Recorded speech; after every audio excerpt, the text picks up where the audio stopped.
The humble widow. In a small village, there lived a poor widow named Maria.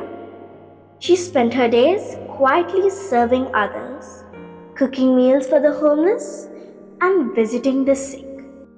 Meanwhile, the villagers' respected elder Mr. Simon would loudly proclaim his charitable deeds, seeking praise from the villagers. One day, as Maria was walking to the market, she saw Mr. Simon boasting about his donations to the poor. She overheard him saying, "I'm the one who truly cares for this community." Maria continued to the market, where she secretly dropped a few coins into the beggar's bowl. No one noticed. That evening, as Maria prayed in her simple home, Jesus appeared to her. "Maria, your quiet acts of kindness have not gone unseen.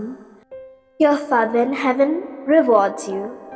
The next day, Mr. Simon's grand charitable claims were exposed as mere words. The villagers realized his boasts were empty. Maria's humility and selflessness, however, had earned her a reward that would last eternity. As we strive to live a life of service, let us remember Maria's example. Let our good works be done in secret, seeking God's praise rather than human recognition. Lord, help us to serve with humility, seeking your reward rather than human praise. May our actions be guided by love and kindness, not a desire for recognition.